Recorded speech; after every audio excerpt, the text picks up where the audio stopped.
Now to an NBC News investigation that we've been working on for a year, looking into a medical device that was designed to save lives, but is instead putting lives at risk. It's been implanted in thousands of Americans, many walking around with it right now, people who may not know it could be deadly. NBC's Stephanie Gosk has the first of our two-part report. Dodie Froehlich's first brush with death came after a car accident in 2004. I broke 3 ribs. I broke my femur, compound out of my leg in 2 spots. Everything was broke. The extensive injuries put this mother of 2 at high risk for blood clots. As a precaution, doctors implanted a blood clot filter called the Recovery, made by medical device giant C.R. Bard. It's a 1.5-inch wire metal trap placed in the largest vein in the body to block clots from reaching the heart and lungs, where they could be fatal. 4 months after being released from the hospital, Dodie suffered a debilitating headache and passed out. In that 2 seconds of being in the ambulance, I started flatlining. After rounds of testing, doctors discovered a piece from Bard's filter had broken off and pierced her heart. Emergency open heart surgery within minutes. My family was notified. The priest was brought in. It's thin like a hair. Doctors saved Dodie's life by removing this sharp 1-inch piece of metal from her heart, something she keeps to this day.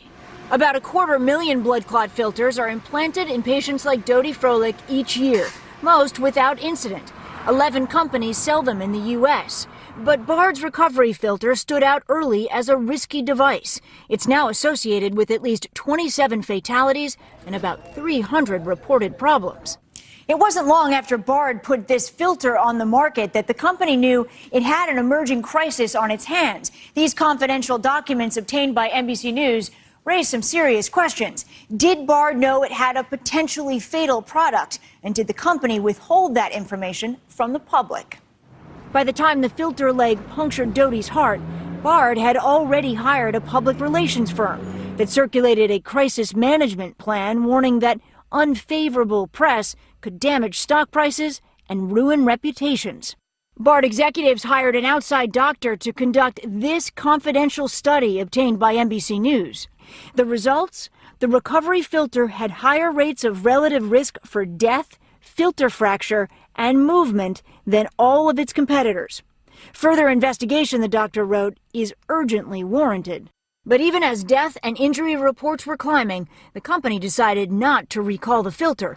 Instead, Bard sold about 34,000 of them for nearly 3 years before replacing them with a modified version with a new name. The last thing I want to do is have a device that is going to be harmful or even cause death in one of my patients on the market, particularly if I'm not aware of those risks. Rita Redberg is a cardiologist and an editor for the Journal of the American Medical Association. She also says the FDA isn't doing its job. The system right now is flawed. And what's the principal problem with it right now? It can't protect patients and assure safety and effectiveness of medical devices. The FDA declined our repeated requests for an interview over a 4-month period. It said in a statement that it is committed to ensuring that patients have access to safe and effective medical devices and have established pathways and guidelines to protect the public health. C.R. Bard officials, including President John Weiland, also declined our request for an interview. We tried to talk to him when he arrived at work. Mr. Weiland, there are thousands of people with this filter in them. But seeing our cameras, he stayed in his car and drove away. In a statement to NBC News, Bard said that all of its filters have been appropriately cleared by the FDA, based on required and accurate documentation, and that when used as instructed, they demonstrate significant benefits to patients. But knowing how close she came to death, Dodie Froehlich considers herself lucky. Sometimes when I tuck my son in, it's a longer hug with, I'm glad I'm here. The question many people may be asking is how this product made it to the market in the first place. Tomorrow night, we talk to a former company insider who says Bard executives ignored her safety concerns and that her signature was forged on a key document submitted to the FDA. All right, Stephanie, we'll look forward to your next report. Thank you.